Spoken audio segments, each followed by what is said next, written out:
Hi, welcome to If You Even Care. Thank you for being here. And for those of you who care, for caring. Thank you for that as well. I'm sorry that it's been a couple days more than it should be, because I would like to be back on a set schedule for recording, and I just can't right now. But soon, I'm hoping something's going to give. Something being the stuff that makes noise around me. So hopefully something will change with that. And also for the quality of the recording on the last episode, I was trying out a new camera. I was feeling crazy and ended up looking like shit. But I got a vlogging camera, and this past weekend, for the first time, I vlogged. Because I had that feeling, that itch where I was like, I want to do something different, something I've never done before. And I've never had a successful attempt at vlogging. And now I think I actually got enough footage to make a whole vlog. So that'll be fun. I'm looking forward to the editing process more than like anything. More than even filming them and the idea of like making this new kind of content I've never made before. I'm just really looking forward to like getting in there and editing. I don't know. It's so satisfying for me. It's one of my favorite parts of doing anything. Is like making a cover photo or editing a video.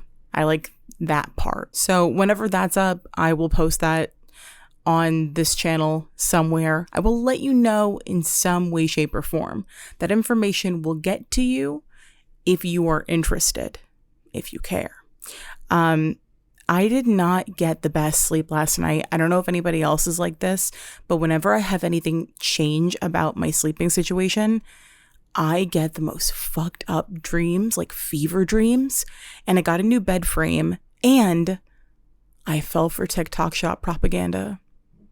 And I got the viral hotel pillows. So they're really nice. They actually do kind of feel like hotel quality, and they were pretty cheap. So I'm not really mad about falling for that propaganda. There are 87 things in that cart that are never ever going to see the inside of my apartment, and I promise you that. But sometimes I just put them in there just to, I don't know, take a look one day. What was I interested in at the time? What did I have an impulse to buy, but I didn't go for it? This is one of those rare times that I pulled the trigger on something, but because something changed in my sleep setup, these thick ass pillows, a new bed frame, so my mattress is sitting differently on it. I don't know what it is, but I had just insane dreams. The one that's bothering me the most, like, you know when you wake up from a dream and it leaves you with an icky feeling all day and you gotta like shake it off, and sometimes it takes a couple hours. I had a dream that I was on Love Island. So, of course, this was a nightmare. In this dream, I had to swim to the villa. So I'm in a bathing suit like they always are on episode 1, swimming in the ocean to the villa. I would not be capable of swimming in deep water like that in real life, but dream. So as I'm swimming, I'm seeing the other contestants, like the other girls. So I'm like saying hi to them, and then they're kind of like ignoring me. And then I pass the one girl, and she has a dog. It must have been a dog I saw somewhere. Must have had dog on the brain. I don't normally think about dogs, but she had a dog. And so I swam over to her and I was like, hey, like, you know, saying hi. And her dog came over, and it was so friendly, but sad. It had a sadness to it, and it like came over, and I like held it for a second like a baby. I was like, okay, like, really sweet. It was really cute. But then I'm like, I look up at the girl, and she's kind of like giving me a weird, confused look. I don't know. Your dog came up to me. I don't know why. I don't know how I got in the position where I'm like cradling it like a baby. So I put the dog down, and we keep swimming. I knew from that interaction, like everybody I'm coming across in this dream is just like straight face. Nobody will smile. Nobody's giving me anything.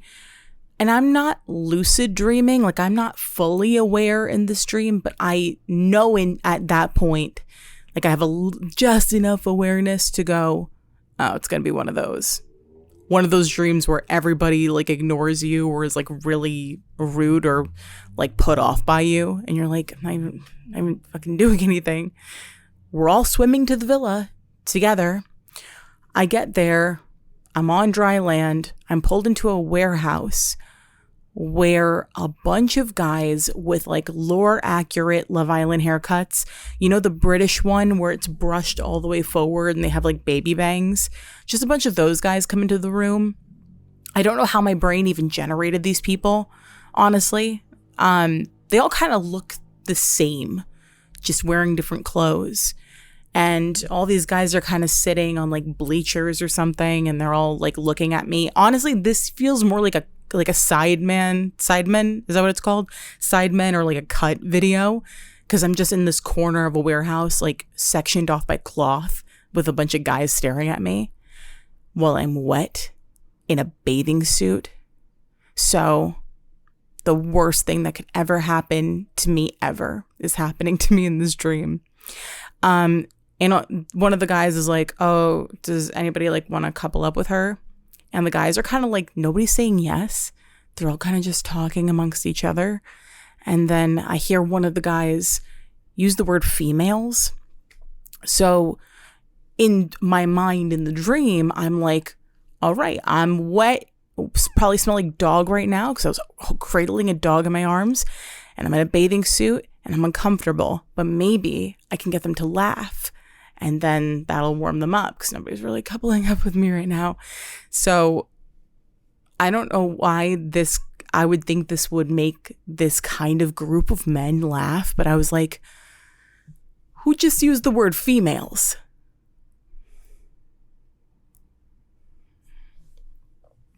Silence. Nobody smiled. Nobody even smirked. Nobody gave me anything. I just kind of stood there in it. Wet bathing suit, smelling like dog. Bunch of guys judging me based off the way I look. And then I make a joke that's like not really a joke and more of a question. Doesn't land. When I tell you I forced myself awake, I like ejected from my body. Sat up straight in bed. Because it was that alarming. Like it felt like a shock to my system. Dude, after that dream, I just had this feeling I could not shake off. It felt like it really happened to me. For like a couple of hours, I felt like the aftershock of like going through something like that. And I had coffee. I was sitting at my desk working. And no matter what I did or listened to, I just could not shake that feeling of being like judged in a wet bathing suit by strangers. Oh, it like left a cast over me, almost literally, because the only thing that made me feel better was taking a shower and like, I don't know, something about that just reset me. And I'm pretty sure I know what put the idea, like the thought of Love Island in my head in the first place. Who here is caught up on the latest episode of Fruit Love Island? Got him. Get them, boys. Get them the fuck out of here. You gotta go. You gotta go. We don't do that here. Not cool. Not okay. That AI slop Fruit Island shit is genuinely the worst use of AI. No, it's not, because people were using AI to make people naked and doing things. One of the worst, seemingly like publicly accepted uses of AI I've seen so far. The thing is, it's not well done. It's not even the kind of thing where like once in a while I'll get house music or some kind of song that comes across like on TikTok, just comes up on my radar somehow, and I'll find out that it's AI. After hearing it and being like, oh, I kind of like that, I'll find out it's AI, and it's disappointing. But it's like, okay, well, it was a decent song, so I don't feel as bad about not recognizing that it was AI. It's not like the early models where like you could just tell. The AI was written all over everything, and now it's like you really have to look sometimes, which sucks and is scary. Fruit Love Island, you look at it and you're like, yeah, that's just sloppy fucking AI. That's a sloppy AI mess. The characters look different from frame to frame. Everything is constantly growing or shrinking in size. The actions don't make any sense, like the hand movements and the facial expressions. None of it makes any fucking sense. All of it has that Pixar animation style to it. And what are we doing? Genuinely, what are we doing? What is that? This shit gets millions of likes. There's celebrities talking about it. Like, there's people, and some of them are probably being ironic, but some of them aren't. And that's really upsetting, because even the scenarios, I've seen enough of it by watching somebody else watch it. The scenarios that are happening in Fruit Love Island, let's just take a second with that. Let's just give it a moment, let it breathe. Fruit Love Island, where all the characters are fruits. I'm sorry, that's so fucking stupid. All the scenarios happening in Fruit Love Island are scenarios that happened in actual Love Island. So why wouldn't you just watch Love Island? And if you're thinking what I also thought, which is, there have to be a lot of kids watching this. You know, kids watch whatever bullshit, like those AI cats that, like, the wife is always cheating and getting pregnant by another cat, and then the daddy cat, like the first cat, the like husband cat that got cheated on, goes to the gym and gets really buff and, you know, whatever. As everybody knows about that, about the cats. Kids watch that shit. You know, kids are the reason that if you go on YouTube and you're not logged into an account, everything is Mr. Beast and like a bunch of fucking other AI slop. Kids. But this is not just kids. It's a lot of not kids. It's a lot of people who either already do or are about to have developed frontal lobes. Let me tell you something.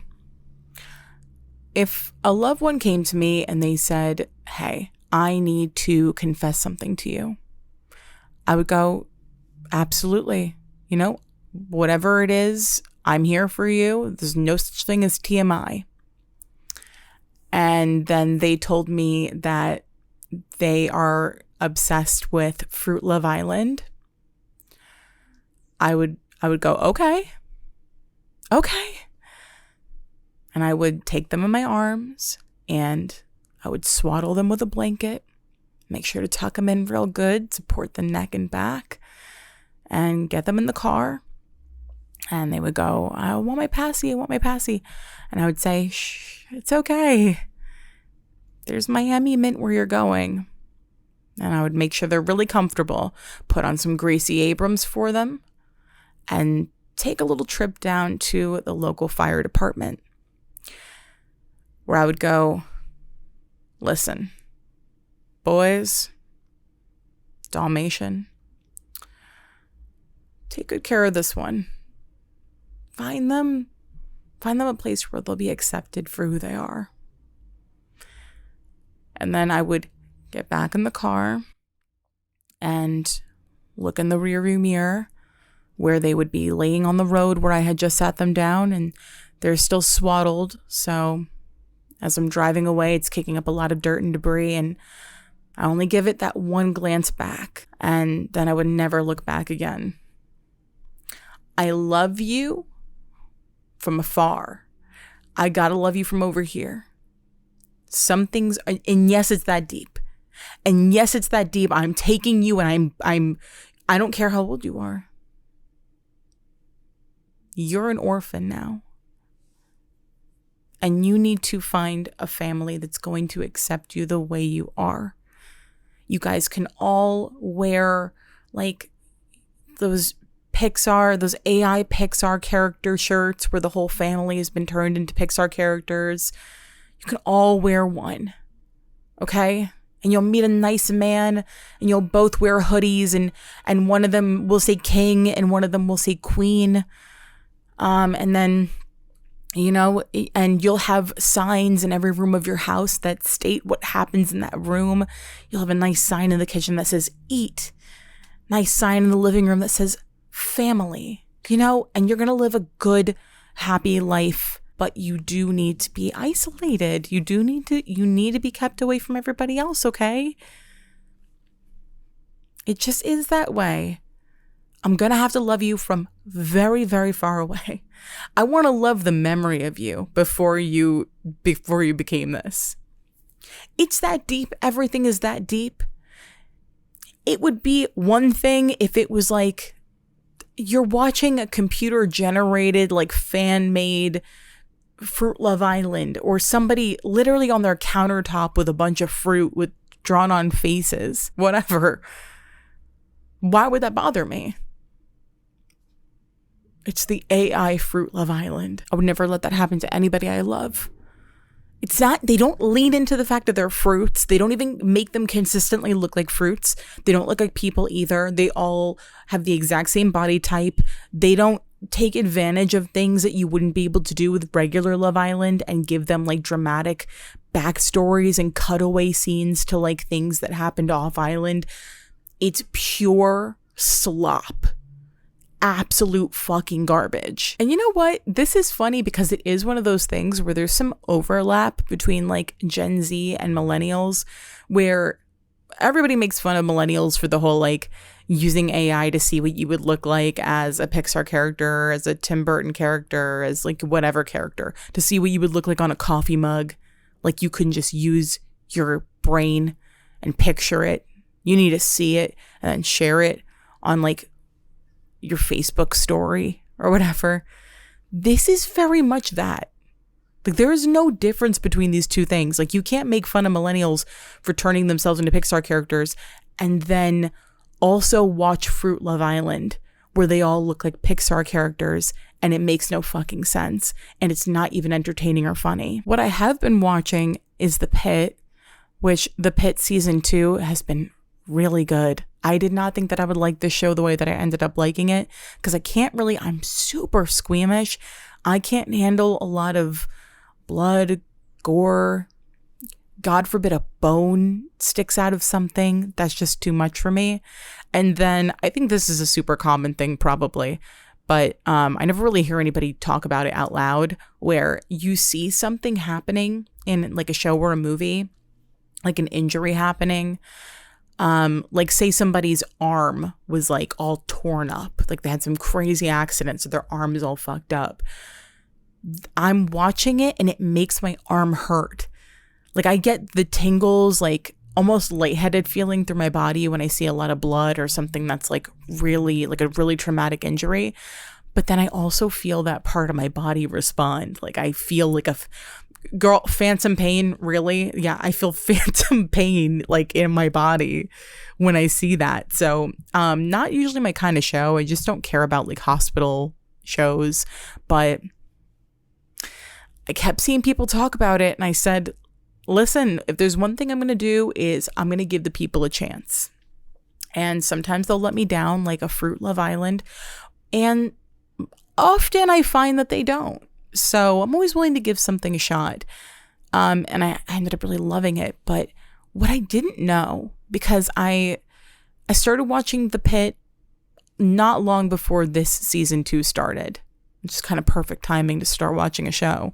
So I wasn't on like Pitt Talk. I'm not getting tweets about it. I'm not seeing anything about The Pitt. I don't know what the fan base is like. I finally started getting some stuff, like some videos and tweets. The Pitt has one of the horniest fan bases I have ever seen for a TV show. And I did not expect that at all. Not even a little bit. I mean, I'm seeing them like, they're like obsessing over these things that I didn't even notice. Like somebody's gold necklace swinging, like their chain swinging.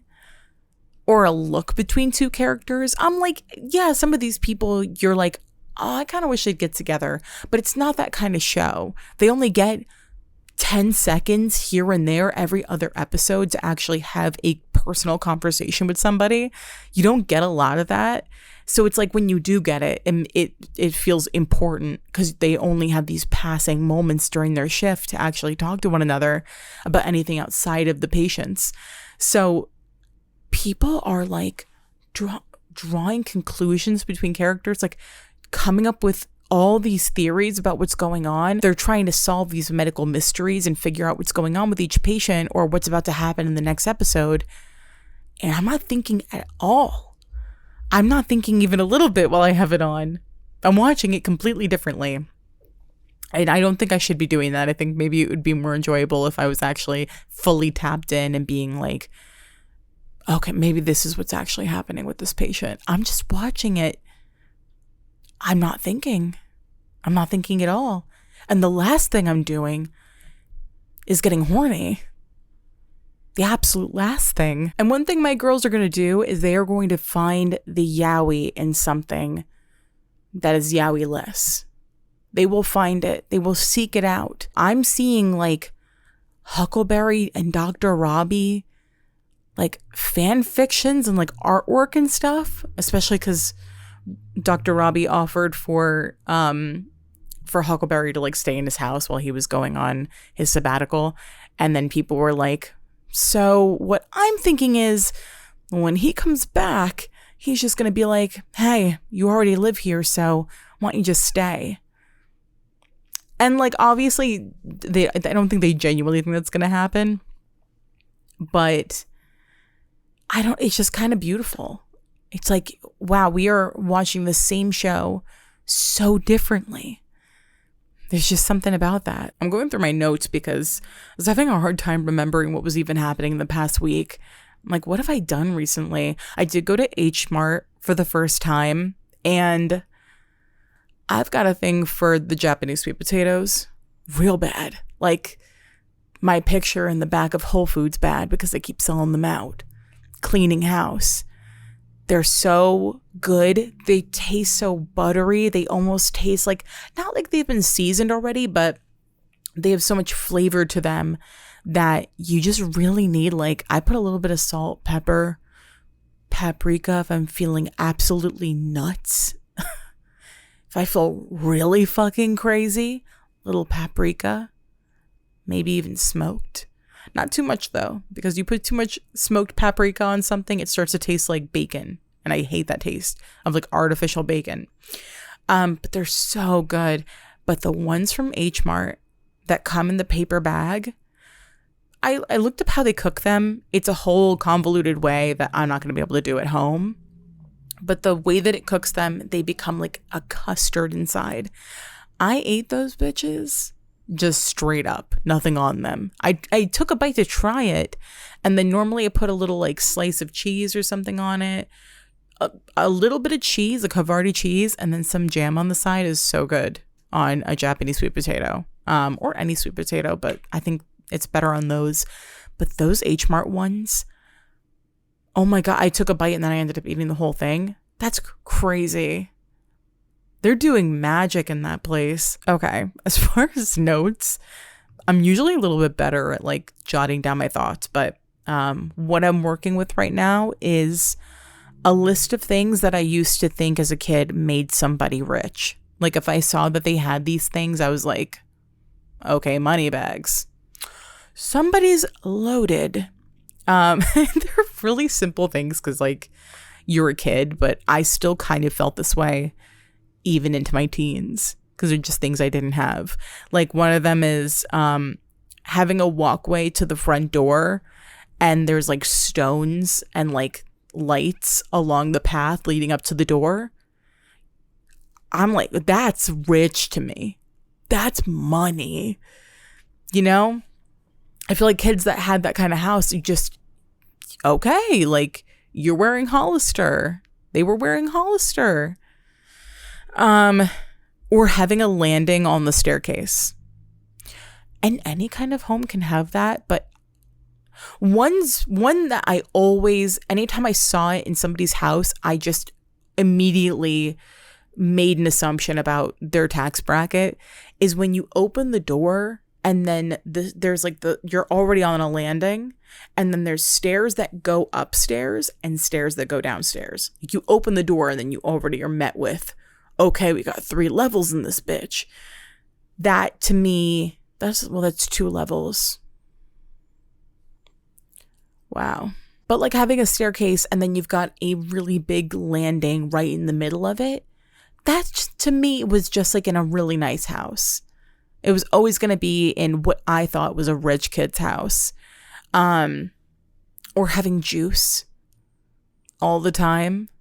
You know, that if you've ever seen that episode of Pen 15 when they make they have like a third girl they add to their group, but she's trying to be their friend by just kind of like buying their friendship, like having them over at the house, and she has that house that has all the snacks in it.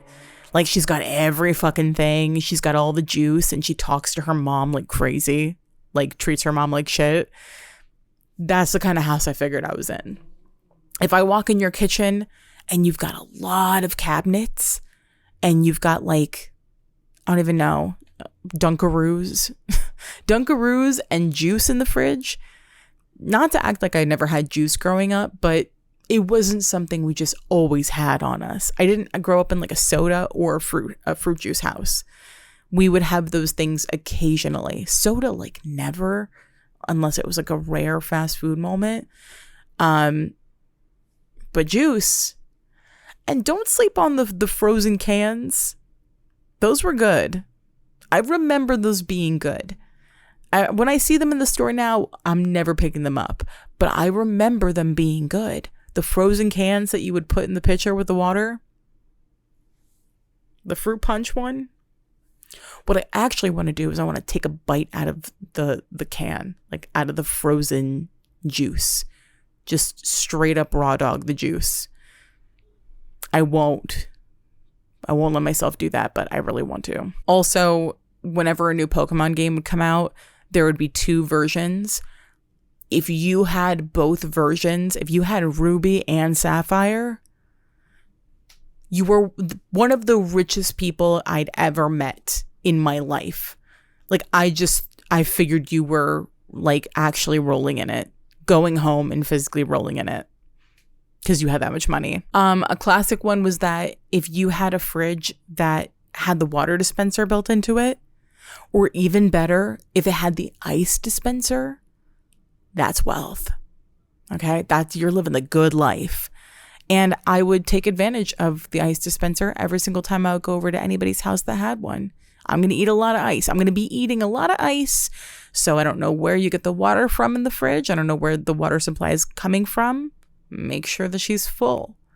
Make sure to replenish her because I'm going to be eating a lot of your ice. This one actually kind of holds up because it's one of the most expensive kinds of fast food that you could get.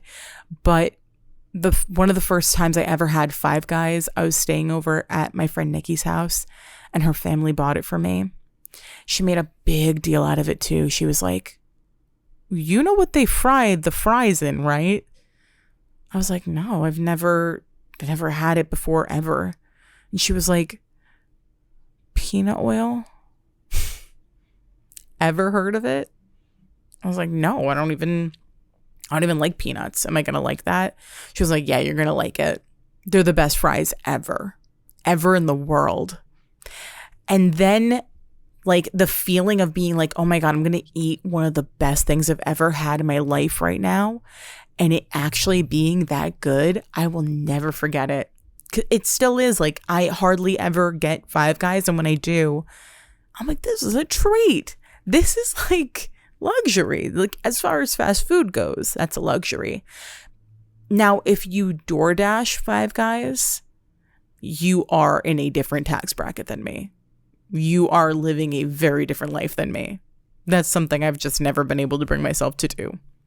Now, on my worst, most hungover day, when the only thing in the world I want is a really good cheeseburger, would I be able to get myself to DoorDash it? I just thought my friend Nikki's family had access to foods that, like, we didn't. Like, they just knew about foods I'd never had before. Like, they were the first ones to put me on to, and I'm going to use the word to honor the fact that I live in Pennsylvania, but I want you to know that I would prefer to say hero or sub any day. But they put me on to hoagie oil, like oil, vinegar, and then a bunch of seasonings. My mom, like growing up, we always put oil and vinegar on everything, and I was obsessed on another level with oil and vinegar. Oil and vinegar and seasoning on salad, on a sandwich, on anything. That's a combination I never should have had access to because I abused it. And then finding out about hoagie oil, I just personally feel like you couldn't find an uglier word to call a sandwich. I would never want to call anything in my life a hoagie. That's way too close in my mind to loogie. They're nearly synonymous. A hoagie sounds like something like that you just cough up. Like a tonsil stone should be called a hoagie, not a sandwich. Now, when we first got DirecTV and we had the ability to like pause and record things on the TV, I'm a kid, so I was like, are we rich? Like, I remember telling my friends about having DirecTV and like recording shows, and I would always get in trouble for recording shit that I wanted to watch over everybody else's stuff. And none of my friends had it yet. So I was like, oh my God. I mean, my cousin got both Pokemon games. My friend has an outdoor fridge. And that friend always has soda in the house, but maybe we're doing better than I thought. And maybe not. I don't know. Maybe that was just like a good month and then we just committed to having it. I don't know what it was. Maybe people just didn't catch on yet. I don't know. But that was revolutionary at the time. That really made me feel like, okay, we may not have a landing on our stairs, but we do have the ability to pause TV as long as it's pre-recorded. I think that I thought having a lot of frozen food was kind of like a rich thing, like having a lot of snacks in the house, yeah, but also having a lot of access to frozen stuff, like having a bunch of kid cuisines or something in the freezer or like frozen pizzas. I thought that was like a really rich person thing. So I don't know. I think I probably was amazed by just about every person's home that I went to as a kid. And also having a garage. I still kind of feel that way. Like you're just, not that you're wealthy, but like you're doing well for yourself if you live in the area I live in, where a lot of people are living in like a townhouse or an apartment. If you have a garage, you're like paying extra. You're paying an amount that I would not or could not pay to live wherever you're living. It's funny because sometimes growing up without certain things just accessible all the time really does make you have a different kind of appreciation for everything that you have. Anytime I get something new, anytime I look in my fridge and I see stuff in it that I didn't have growing up, whether it was just because of trying to keep things within a certain budget, or if it was just like things that my mom just didn't want to have in the house, whatever it is, I look at it and every single time I feel that feeling of like, oh shit, like I'm giving myself stuff I didn't have before. Like, look at my fridge, look at my sodas, look at my juice. I never really have juice in the house, to be honest. That still hasn't changed, but look at my Coke Zeros. Look at my Coke Zeros and see how far I've come. I allot myself a very high Coke Zero budget. And that's for little me. That's for her. I'm curious about what those things might be for other people, because I think it depends on how you grew up and also where you grew up. In some places, I feel like it would be more common to have something like a garage or a pool or whatever, or even like a stone walkway. But I wonder what those things are for other people. I think everybody saw the kid that had both of the new Pokemon games, and we all universally felt like that's rich kid shit. And anybody that had like actual Uggs, as I got a little bit older, I always thought that they had a lot of money, even though it could have just been like they could not have had a lot of money, and that's the one thing that they were given as a gift or like splurged on. But I was a bearpaw girl. only converted to Uggs as I got older. But I also remember everybody making a big deal out of Uggs being like not being cruelty free. And it was like a thing to like boycott Uggs. I don't know. I don't think it's like that anymore. I don't know if they've changed their process, but I should probably look into that actually. But I've still only owned one pair of Uggs in my life. I was bearpaw to the death of me. There was a time when I was like, why would I literally ever buy Uggs? And then I would look down at my weather-beaten bearpaws hanging on by a fucking thread. Uggs would get nasty too, but bearpaws, they'd take a beating for the first couple months, and then they would start to actively disintegrate and become one with the earth while you were still wearing them. So shout out to my bearpaw girls. Shout out to you. You know, just making do, you know, and hoping nobody looks too closely. Somebody did in like 9th grade point out the fact that I was wearing bearpaws instead of Uggs, like made a joke about it. Haunts me to this day. But also, your shit's leaning. Okay, yeah, bearpaw. I wish they'd make the thing, the bearpaw sign a little bit smaller. Their logo a little bit smaller, little more inconspicuous. But your shit is still leaning to the fucking side. Okay? You're pigeon-toed, beloved. So let's focus on that. Let's focus on the things that really matter. You need arch support. Something's going on there. Your mom was squeezing you into too tight shoes. I worked at Stride Rite for a couple of months. I know what I'm talking about. And I went to Subway University. I know a thing or two about a thing or two. Okay? Shit on my bare paws. Nothing wrong with it. Nothing wrong with it. I still have a pair of bare paws that I wear to this day. And they are fucked up. They're fucked. They're in bad shape. But those are my like slip on and run out of the house shoes. But to this day, I can't say I ever see somebody wearing boots and try to figure out if they're Uggs or not. If they're cute, they're cute. I just don't have a mind that works that way. When I see a bag, I don't think about what brand it is. I just think about whether I like the way it looks or not. Same thing with clothes. Some people they know brands and they pay attention to those things. Is it cute? Yay or nay? That's where the thought process stops for me. Maybe I'll ask where it's from. And then if it's like, oh, okay, that's something I can't afford. Good to know at least. And I'll do a little dupe search later. So you've still given me just enough. Okay, now I have to go because it's golden hour. And unfortunately, the most beautiful hour of the day is the loudest. So this is where we part ways. But I will see you the next time I post an episode. And that'll be the next time that we're seeing each other is when I'll see you. So I'll see you then when I'm seeing you.